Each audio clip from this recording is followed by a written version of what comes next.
రాష్ట్ర వ్యాప్తంగా ఎంతో సంచలనం సృష్టించినటువంటి ఏదైతే ఉందో శ్రీవారి లడ్డు ప్రసాదంలో కల్తీ నెయ్యి అంశం సంబంధించి రాజకీయంగా ఎటువంటి దుమారమైందో అని అందరికీ తెలిసిన విషయమే. దానికి సంబంధించి చూసుకున్నట్లయితే అనేక విమర్శలు, ప్రతి విమర్శలు, మాటల యుద్ధాలు అన్నీ అలాగా అనేక అనేక జరిగినాయి. ఒకవైపు కూటమి ప్రభుత్వం మాత్రం కల్తీ నెయ్యి వ్యవహారం సంబంధించి ఎవరైతే దీనికి పాల్పడ్డారో వారందరూ మాత్రం చట్టపరంగా చర్యలు తీసుకుంటామంటే కూడా ఒక క్లియర్ స్టాండ్తో ముందుకు వెళ్తుంది. దాని నేపథ్యంలో ఒక ఏకసభ్య కమిషన్ నియమించడం, సో ఆ నేపథ్యంలో కూడా ముందుకు వెళ్తున్న పరిస్థితి అయితే ఉంది. అలాగే దీనికి సంబంధించి సీఎం చంద్రబాబు నాయుడు అసెంబ్లీ వేదిక కూడా ఒక పవర్ పాయింట్ ప్రజెంటేషన్ కూడా ఇవ్వడం కూడా జరిగింది. సో దీని తర్వాత ఈ రోజు చూసుకున్నట్టయితే మండలిలో ఈ చర్చకి రావడం జరిగింది. ఈ నేపథ్యంలో ఒకవైపు అధికార ప్రతిపక్ష నేతల మధ్య చూసుకున్నట్లయితే మాటల యుద్ధం అనేది భీకరంగా జరిగిందని కూడా తెలుస్తుంది. ఒక గందరగోళ సిచ్యువేషన్ కూడా ఏర్పడింది. అంటే ప్రధానంగా చూసుకున్నట్లయితే ఒకవైపు ఇది ప్రధానంగా ఈ మధ్యాహ్నం జరిగిన ఏదైతే ఒక సెషన్ తర్వాత మండలిలో ఈ చర్చకు వచ్చిన తర్వాత ప్రధానంగా ఒకటి ప్రతిపక్ష పార్టీకి మాట్లాడే అవకాశం అయితే ఇచ్చిన నేపథ్యంలో దీనికి ప్రధానంగా ప్రభుత్వం నుంచి స్టేట్మెంట్ ఇవ్వాలంటే ప్రకటించాలి అనేది కూడా ఇటు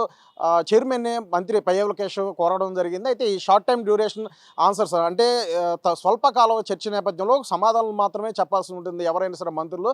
సో ఇది ప్రభుత్వం తరపున స్టేట్మెంట్ ఇవ్వడం అనేది కుదరదంటూ కూడా స్పష్టం చేస్తారు. ఈ నేపథ్యంలో ఇటు మండలి చైర్మన్ కొయ్య మోషన్ రాజుకి అలాగే మంత్రి పయ్యావుల కేశవ్కి ఇద్దరికి కూడా స్వల్పకాల ఒక వాగ్వాదం జరిగిన సిచ్యువేషన్ ఉంది. ఆ నేపథ్యంలోనే ఒకవైపు బొత్స సత్యనారాయణ ప్రతిపక్ష నేత అయినటువంటి ఎవరైనా ఉన్నారో బొత్స సత్యనారాయణ అనేక కీలకమైన వ్యాఖ్యలు కూడా చేసిన నేపథ్యం కనిపిస్తుంది. ఏదైతే ఇటు కల్తీ నెయ్యి వ్యవహారం సంబంధించి ఒకవైపు హెరిటేజ్కి అలాగే ఇందాపూర్ సంస్థల మధ్య ఉన్న ఒక రిలేషన్ సంబంధాలు ఏంటి అని దాని మీద ఖచ్చితంగా చర్చకి రావాల్సిందే. దాని గురించి ఆయన అడిగిన పరిస్థితి ఉంది. అలాగే ప్రధానంగా గతంలో ఉన్నటువంటి అలాగే నేడు ప్రస్తుతం ఉన్నటువంటి దానికి ధరల వ్యత్యాసాల సంబంధించి కూడా ప్రధానంగా మాట్లాడిన అంశం అయితే ఉంది. అలాగే ఈ యొక్క కల్తీ నెయ్యి వ్యవహారం సంబంధించి చూసుకున్నట్లయితే కూటమి అంటే మాట్లాడడానికి భయపడుతున్నారంటూ కూడా కూటమి నేతలను ఉద్దేశించి కూడా మంత్రులను ఉద్దేశించి కూడా మరి బొత్స సత్యనారాయణ ఆయన మాట్లాడినట్టు కూడా తెలుస్తుంది. ఒకవైపు కూటమి తరపు చూసుకున్నట్లయితే ఇటు గంట 2 గంటలు కాదు తెల్లారిగడ్ల 2 గంటల వరకైనా సరే మేము ఈ యొక్క చర్చకు సంబంధించి మేము ఖచ్చితంగా రెడీగా ఉంటామంటూ కూడా సో అలాగే ప్రధానంగా ఏదైతే ఉందో అసలు ముందుగా స్టేట్మెంట్ అనేది ప్రభుత్వం తరపున ఇవ్వాల్సిందే అంటూ కూడా ఈయన పట్టుబడిన పరిస్థితి కూడా మరి పయ్యావుల కేశవ్ ఈరోజు ఏదైతే మండలిలో మాట్లాడిన తీరు అంతా కూడా చూసాం. ప్రధానంగా ఏదైతే ఇటు దేవాదేవుడైనటువంటి కలియుగ దైవంగా భావించేటువంటి శ్రీవారు లడ్డూ ప్రసాదంలో ఒక కల్తీ నెయ్యి ఏ విధంగా కలపడం కావచ్చు దాని యొక్క అంశం, అలాగే కోట్లాది మంది ప్రజలకు ఈ యొక్క లడ్డుని పంచిపెట్టడం కావచ్చు, అలాగే హిందువుల యొక్క మనోభావాలను ఏ విధంగా కించపరిచారు కానీ అన్ని అంశాలకు సంబంధించి కూడా ఇటు శాసనసభలో కూడా వివిధ ఎమ్మెల్యేలు మంత్రులు అందరూ మాట్లాడిన తర్వాత సీఎం ప్రసంగంలో కూడా ఆ యొక్క దాంట్లో ఏ విధంగా కోట్లాది రూపాయలు లూటీ చేయడం కావచ్చు, అలాగే కల్తీ నెయ్యి వ్యవహారం సంబంధించి ఎవరెవరు ఏ స్థానం ఎలా ఉంది అనే పవర్ పాయింట్ ప్రజెంటేషన్ అన్నీ కూడా ఇచ్చిన నేపథ్యం. సో ఈరోజు మండలిలో చూసుకున్నట్లయితే ఇది చర్చకి వచ్చి కొద్ది ఏదైతే కొన్ని నిమిషాల వ్యవధుల నుంచి సభ అనేది వాయిదా పడడం కూడా జరిగింది. ప్రధానంగా చూసుకున్నట్లయితే ఒకవైపు ప్రభుత్వం కూటమి ప్రభుత్వం దీని గురించి చర్చకి రావడానికి భయపడుతుందంటూ కూడా మరి బొత్స సత్యనారాయణ మాట్లాడిన నేపథ్యంలో సో ఎక్కడ కూడా కాంప్రమైజ్ లేదు. ప్రతి ఒక్క అంశం సంబంధించి ఖచ్చితంగా ఎండగడతాం. అలాగే గత ప్రభుత్వంలో దేవుడు సంబంధించి శ్రీవారి లడ్డు ప్రసాదంలో ఏ విధంగా కల్తీ పాల్పడ్డారు, అలాగే హిందువులకు మనోభావాలు ఏ విధంగా కించపరిచేలాగా మనోభావాలు దెబ్బతినే విధంగా ఏ విధంగా గత ప్రభుత్వం వైఖరి ఆ యొక్క శాలి కావచ్చు పరిపాలన విధానం కావచ్చు అన్నీ కూడా ఎండగట్టడం మేము సిద్ధంగా ఉన్నామంటూ కూడా ఇటు పయ్యావుల కేశవ్ కూడా ఆయన ధ్వజమెత్తిన సిచ్యువేషన్ అంతా కూడా మండలిలో చూడడం అయితే జరిగింది. ప్రధానంగా ఏదైతే ప్రతిపక్ష పార్టీలకు సంబంధించి ఇరువైపులా ఇటు బొత్స సత్యనారాయణ కావచ్చు అలాగే మంత్రి పయ్యావుల కేశవ్ కావచ్చు ఇద మంత్రులందరూ కూడా ఈ యొక్క అంశానికి సంబంధించి చర్చకి సిద్ధంగా ఉన్నప్పుడు కూడా ఇటు సభ అనేది జరగలేదు. సో ఇదంతా కూడా చాలా వరకు ఇది ఇరువైపులు కూడా చర్చకి సిద్ధంగా ఉన్నప్పుడు కూడా మరి సభను ముందుకు తీసుకువెళ్ళట్లేదు అంటూ కూడా ఇదొక విచిత్రమైన ఘటన అంటూ కూడా చైర్మన్ కొయ్య మోషన్ రాజు కూడా వ్యాఖ్యానించిన పరిస్థితి కూడా నెలకొంది. అయితే ఈ యొక్క నేపథ్యంలోనే ఒకవైపు మాటలు తారా స్థాయికి వెళ్ళడం కావచ్చు, అలాగే గందరగోళ సిచ్యువేషన్లో అనేక నినాదాలు ఇటు వైసీపీ నేతలు వైసీపీ ఎమ్మెల్యేస్ అందరూ కూడా చేయడం, సో పోడియం దగ్గర కూడా వెళ్ళడం, ఈ నేపథ్యంలో ఈ యొక్క గందరగోళ సిచ్యువేషన్లో మండలి ఏదైతే ఉందో ఇది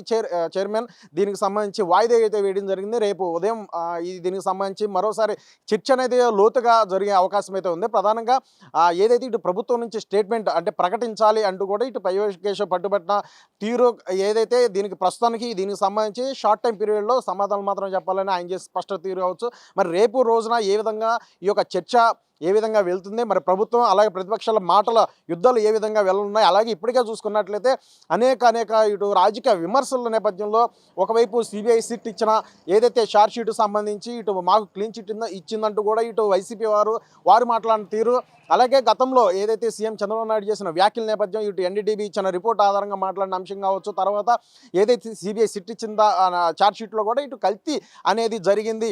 కాకపోతే జంతువుల కొవ్వు లేనప్పటికీ ఆ వివిధ సింథటిక్ రసాయనాలు అన్నింటిలో కూడా అన్ని కలిపి ఆ సింథటిక్ నెయ్యి తయారు చేసి ఆ నెయ్యినే ఇటు లడ్డు ప్రసాదంలో ఉపయోగించారనేది క్లియర్గా చెప్పింది కదా అంటూ కూడా మరి ఇటు టీడీపీ లేదా కూటమి నేతల నుంచి కూడా వస్తున్న వెర్షన్ ఏది ఏమైనా సరే దీంట్లో ఇంకా వివరాలు లోతుగా తేల్చేందుకు ఏకసభ్య కమిషన్ కూడా మరి ఏర్పాటు చేయడం కూటమి ప్రభుత్వం. ఆ నేపథ్యంలో దానికి ఎందుకు ఒకవైపు సిబిఐ సిట్ విచారణ ఉండగా మరొక ఏకసభ్య కమిషన్ ఎందుకంటూ కూడా సుబ్రహ్మణ్య స్వామి అనే వ్యక్తి సుప్రీంకోర్టుకు వెళ్ళి ఛాలెంజ్ చేసిన నేపథ్యంలో అక్కడ అతనికి కూడా ఎదురు దెబ్బ తగలడం.